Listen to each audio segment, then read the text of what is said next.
আর বাংলাদেশে এই মুহূর্তে সবচেয়ে আলোচিত খবর যদি কোনটা প্রশ্ন করেন, বলতে হবে ছাত্রীদের মনে আগুন জ্বালিয়ে দিলেন তারেক রহমান। অর্থাৎ বাংলাদেশের ফ্যাসিস্ট গ্রুপের কিছু ছাত্রী সংগঠন ছিল, তাদেরকে কখনো জামাত বা কখনো বিএনপিতে পুশিং করে তারা চেয়েছিল এই শক্তির মধ্যে একটা ফাটল ধরাতে।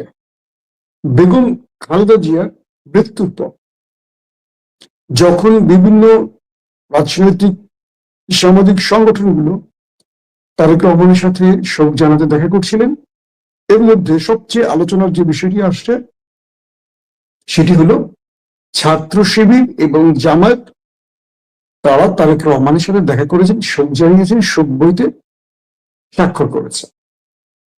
সঙ্গে সঙ্গে ছাত্রীদের ভেতরে আগুন ধরে গেছে, সাহেবদের মনে দাউ দাউ করে আগুন জ্বলছে। এই আগুন নেভাবেন কি করে? আসলে আপনার তারেক রহমান এবং শিবিরের মধ্যে আসলে কি কথা হয়েছিল পর্দার আড়ালে জানতে চান তো? জানাবো। শিবির তারেক রহমানকে কি বলেছে সেটাও তো জানতে চান আপনারা, সেটাও জানাবো। তার আগে আরো কয়েকটা গুরুত্বপূর্ণ খবর দিয়ে আসি।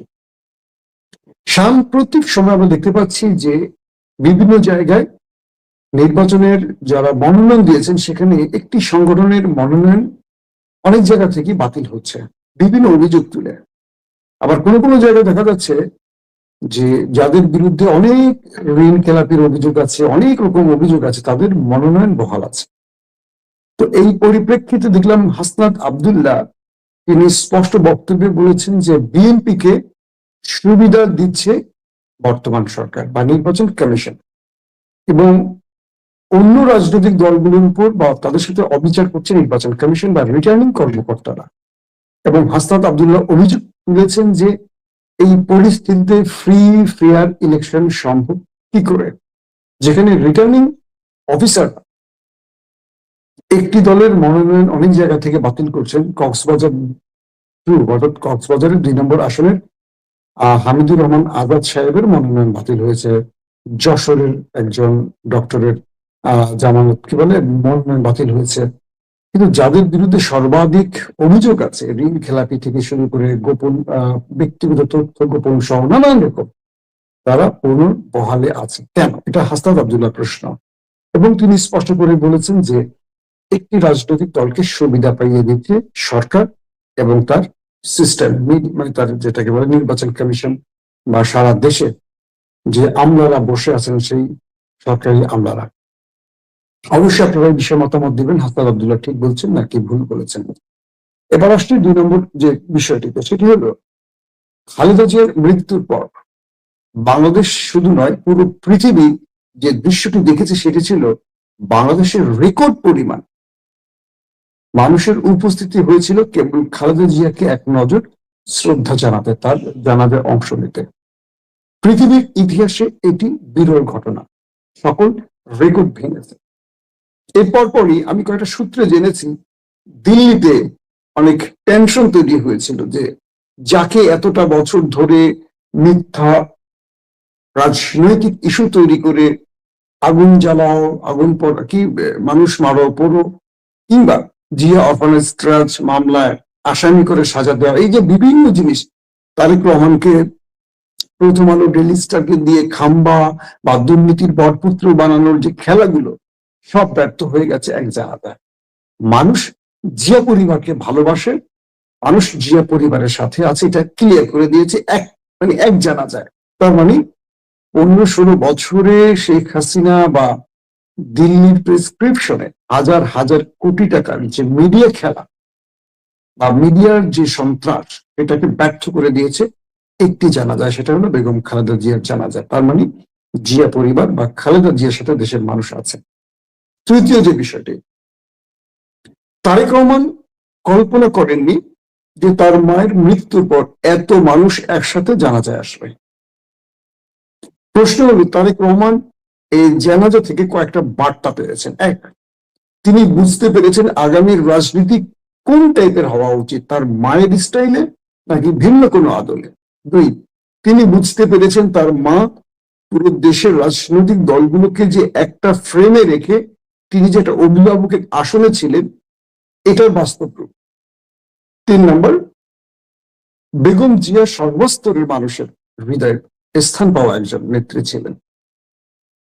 তারেক রহমান এই জানাজা থেকে যে বার্তাগুলো পেয়েছেন এটা আগামী দিনে বিএনপির জন্য খুব পজিটিভ সাইন। কিরকম? যারা তারেক রহমানকে একটু অন্য পন্থায় নিতে চেয়েছিলেন, বিএনপির মধ্যে যারা আছেন তারা ব্যর্থ হয়েছেন। তারেক রহমান বুঝতে পেরেছেন তার মা সঠিক পথে ছিলেন এবং তার রাজনৈতিক স্টাইলটাই বা তার রাজনৈতিক যেটাকে আমরা বলবো কি যে আইডিওলজি, এটাই রাইট ছিল। যখন তারেক রহমানের সাথে দেখা করতে গেল ছাত্র শিবির, জামায়াত ইসলাম সহ বর্তমান বিরোধী জোটের যারা, মানে বিরোধী মতের যারা, বাংলাদেশের ছাত্রী গ্রুপের মধ্যে আগুন জ্বলে উঠলো দাউ দাউ করে। তারা বললো বিএনপির জাত গেল, বিএনপির জাত গেল। কিন্তু তারেক রহমান অসম্ভব ভাবে একটা ভালো ব্যাটিং করলেন। কি করলেন? তিনি শিবিরের ছেলেদেরকে কাছে ডেকে নিলেন, তাদেরকে আপন করলেন এবং তাদেরকে বললেন প্রথমে যে তোমরা তোমাদের বক্তব্যটা আগে তুলে ধরো, আমি আমার বক্তব্যটা তোমাদের দেব। ছাত্র শিবির বক্তব্য দিল, পাশাপাশি ডাকসুর যে ভিপি সাদিক কায়েম তিনিও তার বক্তব্যটি দিলেন যে আমরা ফ্যাসিজম বিরোধী যে গ্রুপটা আছে, যারা নতুন বাংলাদেশ বা নতুন বন্দোবস্তের স্বপ্ন দেখছি, আমাদের টার্গেট হলো আমরা বিভাজিত জাতি চাই না। আমরা চাই আমরা যারা সবাই মিলে এই ফ্যাসিজমকে, ফ্যাসিস্টদেরকে দূর করেছে, স্বৈরাচারকে দূর করেছে, আমরা যেন এক থাকি, এক প্ল্যাটফর্মে থাকি। তাতে করে একটা নতুন বাংলাদেশ আমরা নির্মাণ করতে পারবো। আমরা আসলে বাংলাদেশপন্থী। আমি সাদিক কায়েম এটা তারেক রহমানকে বোঝালেন যে আমরা বাংলাদেশপন্থী, আমরা এপার ওপার পন্থী না, একদম ঠিক বাংলাদেশপন্থী। সাদিক কায়েমের এই বক্তব্যটি ভালো লেগেছে তারেক রহমানের, কারণ জিয়া পরিবার পুরোপুরি বাংলাদেশপন্থী। আর তারেক রহমান এই বাংলাদেশ পন্থাটি অ্যাকসেপ্ট করেছেন সাদিক কায়েমের কাছ থেকে। তিনি সাদিক কায়েমকে বললেন আমরাও তাই চাই। ছাত্র শিবিরের কাছ থেকে আমরা সবচেয়ে বেশি যে জিনিসটা চাই সেটা হলো যে নতুন প্রজন্ম শিবিরকে বিশ্ববিদ্যালয়ের দায়িত্বগুলোতে দিয়েছে, যে নতুন প্রজন্ম শিবিরকে ভালোবাসে, শিবির তাদের আশা পূরণ করবে। এ বলছে তারেক রহমান। দ্বিতীয়ত বললেন তারেক রহমান যে যারা ফ্যাসিস্ট বিরোধী একটি প্ল্যাটফর্ম তৈরিতে, মানে একটি প্ল্যাটফর্মে ছিল বিএনপি, জামাত, শিবির, ছাত্রদল সহ যারা, এনসিপি সবাই মিলে, অর্থাৎ বৈষম্য বিরোধীরা, তারা যেন এক থাকে। সাদিক কায়েম এবং তারেক রহমানের পুরো বক্তব্যটার জায়গাটা এখানে যে আমরা যেন এক থাকি, আমাদেরকে ফাটল ধরানোর জন্য বিভিন্ন পয়েন্ট থেকে, বিভিন্ন সেক্টর থেকে আমাদের নিয়ে খেলা চলবে। কে বলছেন? তারেক রহমান। তাহলে আমাদেরকে এক থাকতে হবে এবং বাংলাদেশ প্রশ্নে আমরা এক থাকবো। তারেক রহমান বললেন যে আমাদের রাজনৈতিক মতভেদ থাকবে, আমরা একে অপরকে রাজনৈতিক বিরোধী বানাবো, আমরা একে অপরের আদর্শিক লড়াইটা চালাবো, আমরা আমাদের নিজেদের ন্যারেটিভ প্রতিষ্ঠা করব, কিন্তু বাংলাদেশ প্রশ্নে আমরা এক থাকবো। কে বলছেন? তারেক রহমান। শহীদ প্রেসিডেন্ট জিয়াউর রহমানের ছেলে তারেক রহমান, যাকে নিয়ে আমাদের ছাত্রীরা, আমাদের সেকুলাররা, বামরা এতদিন খেলছিল তারেক রহমানকে একটু ইন্ডিয়া ঘেঁষা বানাবে, একটু বাম ঘেঁষা বানাবে, ইসলাম বিরোধী বানাবে, ইসলাম ন্যারেটিভে তারেক রহমানকে একটা কি বলবো চাপে রেখে তারা তারেক রহমানকে ব্যবহার করবে, যে কারণে 1000 কোটি টাকা দিয়ে বামগুলোকে একটা সুন্দরভাবে গুছিয়ে তারেক রহমানের আশেপাশে চাল তৈরি করে বসিয়ে দিয়েছিল। সেই ব্যক্তিদের মাধ্যমে তারেক রহমানকে তারা একটা সেকুলার বানাবে বা ইসলাম বিরোধী বা জামাত বিরোধী। জামাত তো ইসলাম, ইসলাম এটা ভিন্ন জিনিস, জামাত ইসলামের একটা পার্ট। আবার বলছে জামাত চরমনাই একটা ইসলামের পার্ট, কিন্তু পূর্ণাঙ্গ ইসলাম যেটাকে আমরা বুঝি সেটা ইসলাম, সেটা কোনো রাজনৈতিক দল না, ইসলাম। তো যখন শিবিরের সাথে তারেক রহমান এই কথাগুলো বললেন এবং সোশ্যাল মিডিয়া আপনি ভালো করে নজর রাখেন, ছাত্রীদের মধ্যে আগুন চলে গেছে। তারা তারেক রহমানকে নিয়ে এখন জাত গেল, বিএনপির জাত গেল, এই শুরুটা করেছে। আমার প্রশ্ন হলো শাহেদ আলমরা তারা কবে থেকে বিএনপি করে? দ্বিতীয় প্রশ্ন, যারা বিএনপি বুদ্ধিজীবী সেজে গেছেন তারা আসলে কবে বিএনপি ছিলেন? হঠাৎ করে হাসিনা চলে যাওয়ার পর অনেকে বিএনপি সেজে গেছেন, এদেরকে ওপার থেকে বিএনপি সাজিয়ে এই বিএনপির মধ্যে ঢোকানো হয়েছে। এরা আগে কখনো বিএনপি ছিল না। বিএনপিকে নিয়ে তুচ্ছ তাচ্ছিল্য করা এই ব্যক্তিগুলো 5 তারিখের পর বিএনপি সেজে গেছে। আর বিএনপির কিছু কি বলবো অর্ধপাগল এদেরকে নিজেদের অ্যাসেট মনে করতে শুরু করছে, আর এরা বিএনপিকে জ্ঞান দেওয়া শুরু করেছে। জিয়া পরিবারের চেয়ে বড় বিএনপি কে হবে? তারেক রহমানের চেয়েও যদি কেউ বড় বিএনপি সাজতে চায়, বুঝবেন তার মধ্যে কিছু একটা আছে, ঘাপলা আছে, বুঝতে পারছেন? বেগম জিয়ার চেয়ে বড় বিএনপি যদি আপনি সাজেন, তারেক রহমানের চেয়ে বড় বিএনপি যদি আপনি সাজেন, তাহলে বুঝবো আপনার মধ্যে ঘাপলা আছে, বুঝতে পারছেন? তো পুরো বিষয়টা হলো যে তারেক রহমান বোঝেন না কার সাথে কথা বলতে হবে, তারেক রহমান বোঝেন না কার সাথে বৈঠক করতে হবে, তারেক রহমান বোঝেন না কাদেরকে বুকে টানতে হবে। অবশ্যই বোঝেন। তো তারেক রহমান যদি বুঝেই থাকেন, তারেক রহমান যে কাজটা করবে সেটা আপনাকে চোখ বন্ধ করে বিশ্বাস করতে হবে এবং সমর্থন দিতে হবে। যদি আপনি না পারেন, মানে রাজনৈতিক খেলায়, তাহলে বুঝবেন যে আপনার মধ্যে ঘাপলা আছে। এখন যারা এতদিন বিএনপি জামাতের সাথে দূরত্ব সৃষ্টির খেলাটা খেলছে, তারা দেখলেন বেগম জিয়ার মৃত্যুর পর তাদের সেই খেলাটা ভেঙে চুরমার হয়ে গেছে। বেগম জিয়া একটা কথা বলতেন যে 20 দলীয় জোট, যেটা 4 দলীয় জোট থেকে শুরু হয়ে 20 দলীয় জোট পর্যন্ত গেছে, বেগম জিয়া জেলে যাওয়ার আগ পর্যন্ত এই জোটটা অটুট ছিল। এটাকে দিল্লি না ভাঙতে পারছে, না ভাঙতে পারছে, না হাসিনা ভাঙতে পেরেছে। এত কিছুর পর ভাঙতে পারেনি। জামাতের 5-6 জনকে ফাঁসির কাস্টে ঝুলিয়েও পারেনি এই জোট ভাঙতে। বেগম জিয়া জেলে চলে যাবার পর এটাকে ভাঙতে না পারলে দুর্বল করে ফেলেছিল শত্রুরা।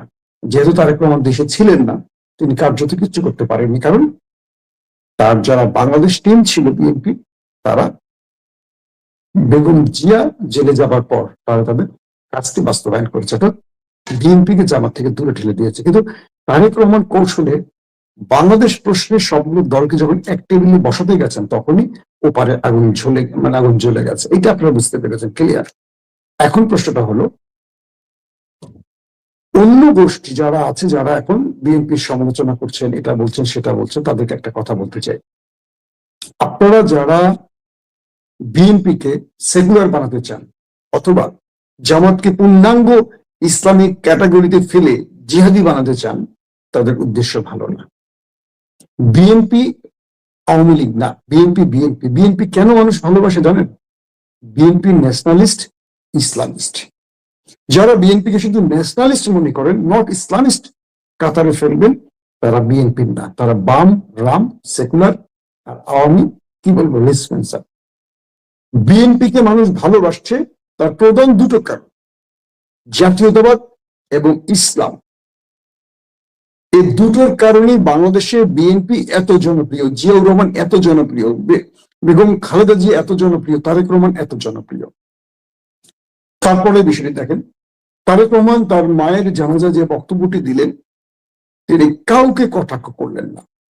সাম্প্রতিক সময়, শুধু সাম্প্রতিক না, তারেক রহমান লন্ডন থেকে যতগুলো বক্তব্য দিলেন, ভালো করে খেয়াল করবেন, তিনি বিভাজনের বিপক্ষে। বারবারই বাংলাদেশ গড়ার প্রশ্নে তিনি ঐক্যবদ্ধ জাতিকে চেয়েছেন, সবাইকে তিনি একটি প্ল্যাটফর্মে চেয়েছেন। যদিও বিএনপি নেতারা বলেছে আগামীতে সরকার গঠন বিএনপি করলে তারা জাতীয় সরকার গঠন করবে, কিন্তু জামাতকে রাখবে না। এটি বিএনপি নেতারা বলেছেন, আমি এটি তারেক রহমানের মুখ থেকে শুনিনি। তারা বলছেন যদি বিএনপি নির্বাচিত হয় তারা জাতীয় সরকার গঠন করবে, কিন্তু জামাত প্রশ্ন জামাত তারা হয়তো রাখবে না, এমন একটি ইঙ্গিত বিএনপি দিয়েছে। আবার একই প্রশ্ন যখন ডক্টর শফিকুর রহমানকে করা হলো, তিনি বললেন যে আগামীতে নির্বাচনে যদি জামাত জেতে, সেই ক্ষেত্রে তারা জাতীয় সরকার গঠন করবে। অর্থাৎ তাকে আবার পাল্টা প্রশ্ন করা হলো, জাতীয় সরকারে বিএনপি কে রাখবেন? তিনি বলেছেন যে অবশ্যই বিএনপি সবচেয়ে বড় একটি দল, তাদেরকে নিয়েই দেশ করতে হবে যদি জামাত ক্ষমতা আসে। তার মানে আমরা এটুকু বুঝলাম যে জামাত ক্ষমতা আসলে বিএনপিকে জাতীয় সরকারে রাখবে। বিএনপির কিছু নেতারা যদিও জামাতকে রাখতে চাচ্ছেন না, আমি বিশ্বাস করি তারেক রহমান জামাতকে নিয়ে জাতীয় সরকার গঠন করবেন, কারণ তার মায়ের হাত দিয়ে এই জোট গঠন হয়েছে এবং এই জোটটি দীর্ঘ চড়াই উত্তরানোর পর হাজার হাজার জীবনের বিনিময়ে জোট ভাঙেনি। কৌশলগত কারণে হয়তো তারেক রহমান জামাত প্রশ্নে অনেক সময় নীরব থাকেন, কিন্তু আমি এটুকু বিশ্বাস করি তারেক রহমান এমন একটি বলয় তৈরি করতে চাইছেন যে বলয়টি বাংলাদেশকে ঐক্যবদ্ধ রাখবে, বাংলাদেশকে শক্তিশালী করবে। এই জন্য তারেক রহমান যাকে মারা লাগে মারবে, যাকে ধরা লাগে ধরবে, যাকে উঠানো লাগে উঠাবে, যাকে পুঁতে ফেলা লাগে পুঁতে ফেলবে। অর্থাৎ বাংলাদেশ প্রশ্নে তারেক রহমান বা জিয়া পরিবার আপোষ করবে না, এটা ইন্ডিয়াও চায়। একটা জিনিস মনে রাখবেন, ইন্ডিয়া কখনো তারেক জিয়াকে মানে জিয়া পরিবারকে তাদের বন্ধু মনে করে না। যারা প্রচার করেন, যারা বড় বাহিনী হয়ে প্রচার করেন, তারা হয়তো রাজনৈতিক কারণে করেন। হ্যাঁ, বিএনপির মধ্যে ওপারের কিছু এজেন্ট আছে, কিন্তু জিয়া পরিবার যে সবসময় বাংলাদেশের পক্ষে থাকে এটা কিন্তু ইন্ডিয়া চায়। এখন হাসিনা নেই বলে বিকল্প হিসেবে তারা হয়তো একটা লিয়াজ করছে।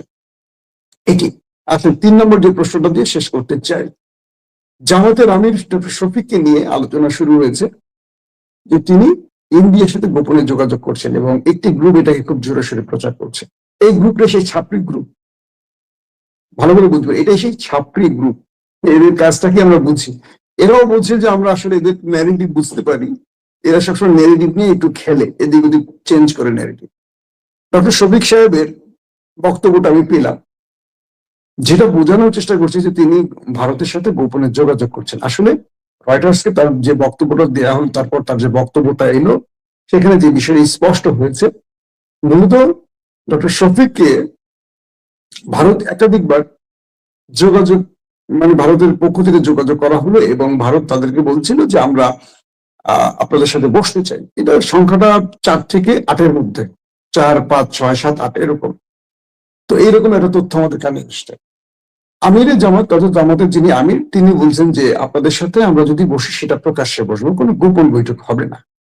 যেহেতু রাজনৈতিকভাবে আমরা একটা বৈধ সংগঠন, আপনারা আমাদের প্রতিবেশী একটি দেশ, যদি আমাদের দলটাকে আপনাদের বন্ধু মনে হয় বা আমাদের দলটাকে আপনাদের কাছে গ্রহণযোগ্য মনে হয়, রাজনৈতিকভাবে আপনারা আমাদের সাথে ওপেন বসবেন, বাকিদের সাথে যেভাবে বসে। মানে ভারত একটা শর্ত দিয়ে চাচ্ছিল ডক্টর শফিকের সাথে দেখা করতে, যে এই বৈঠকটা গোপন রাখবে তারা। তার মানে ভারত গোপনে জামাতের থেকে কি চায়, একটা প্রশ্ন আসে। এক, অথবা ভারত গোপন রাখবে বলবে, কিন্তু ভারত একটা ছবি তুলবে, সেই ছবিটা ভারত মুখ্যম সময়ে পাবলিকলি ছেড়ে দিয়ে বলবে এই দেখো জামাত আমাদের সাথে গোপন যোগাযোগ রেখেছে, জানি জাতির কাছে জামাতকে ভিলেন বানা। এটা হয়তো তাদের উদ্দেশ্য। তো জামাত এটা বলছে, জামাত তো অনেক পুরনো একটা রাজনৈতিক দল, দীর্ঘদিন হয়তো ক্ষমতা আসেনি। ডক্টর শফিক জামাতের সাথে কি বলেন ভারতের সাথে বসেননি একবার, যেহেতু এটা গোপন রাখতে চাচ্ছে ভারত। সর্বশেষ তিনি তার ওপেন হার্ট সার্জারির পর পৃথিবীর বিভিন্ন রাষ্ট্রদূতরা আসতে শুরু করেছেন তার সাথে দেখা করতে, সৌজন্য সাক্ষাৎ করতে, শারীরিক খোঁজ খবর নিতে। সেই সময় ভারতেরও একজন গুরুত্বপূর্ণ ডেলিগেট আসেন জামাতের আমিরের সাথে দেখা করতে, এবং তিনি তার সাথে দেখা করেন, তার খোঁজ খবর নেন এবং বলেন এটা গোপন রাখতে। জামাত আমির বললেন তখন যে এটা কেন গোপন রাখবো, সবাই যেহেতু আসছে, আপনিও এসছেন, এটা আমরা গোপন রাখার প্রশ্নে, বা আপনি আসছেন আমি আপনাকে ডেকে আনিনি, আপনি আসছেন আমার খোঁজ খবর নিতে, আবার বলছেন গোপন রাখতে। কেন গোপন রাখতে হবে? তিনি খোলামেলা এই কথাটি তিনি নিজেই রয়টার্সকে বলছেন, কেউ এটা অনুসন্ধান করে, যে জোকার নাইন অনুসন্ধান করে বের করছে বিষয়টা এরকম না। তিনি নিজেই রয়টার্সকে বলেছেন যে হ্যাঁ ভারতের সাথে আমাদের দেখা হয়েছে, ভারতের কাছে আমি যাইনি, ভারত আমার কাছে এসছে আমার শারীরিক খোঁজ খবর নিতে। এটা তিনি যারা খেলছেন তারা আবার মাঠে মারা গেলেন, কারণ জাতির কাছে স্পষ্ট হয়ে গেছে। আসলে বিষয়টা এখন এমন একটি জায়গায় দাঁড়িয়েছে, বিএনপি এবং জামাতের মধ্যে যে ঐক্যের জায়গাটা বেগম জিয়া তৈরি করে রেখেছিলেন, অনেকে চেয়েছেন যে তার বিদায়ের পর এই ঐক্যের জায়গাটায় ফাটল ধরে তারেক রহমানের সাথে জামাতেটা দ্রুত তৈরি করতে। কিন্তু জামাত ইসলামের আমিরের সাথে তারেক রহমান যেভাবে বুকে বুক মেলালেন, শিবিরকে যেভাবে কাছে ডেকে একদম নিজের ছোট ভাইদের মতো স্নেহ করে বোঝালেন, বাংলাদেশ প্রশ্নে সবাইকে এক থাকতে বললেন, এই মেসেজগুলি আমাদের রাষ্ট্রের বিরোধী শক্তির জন্য। রাষ্ট্রের বিরোধী শক্তি মানে শুধু পান না, এই দেশেও বসে আছে, এই দেশের মধ্যে বসে আছে, এরা বিভিন্ন গ্রুপে ভাগ হয়ে বসে আছে, এরা কখনো বিএনপি সেজে বসে আছে, এরা কখনো বিএনপির বুদ্ধিজীবী টকশো মেকার মানে টকার বসে আছে, বিভিন্ন পেশায় বসে আছে। এবং বিএনপি অনেক সময় মনে করে যে হলো এরা একটা বিদেশি এজেন্ট হিসেবে কাজ করে, বড় অঙ্কের টাকা পাচ্ছে, মানে বিএনপি কে গ্রিপে ফেলে তারা একটা বড় রকম কি বলবো যে বাংলাদেশের ভেতরে রাজনৈতিক উত্তেজনা সৃষ্টির জন্য কাজ করে। এবং তারা সবসময় চায় ওই পার যে কাজটিতে খুশি হয়, ওই পারের যেখানে স্বার্থ আছে সেটা রক্ষা করতে। তো সেই জিনিসটি তারা এবার পারেনি। তারেক রহমান তার জাত চেনালেন এবং তিনি বাংলাদেশের যে নতুন ধারা, রাজনীতির যে ধারার সৃষ্টি করতে চাইছেন, এই বার্তাটি এবার স্পষ্ট করে দিয়েছেন।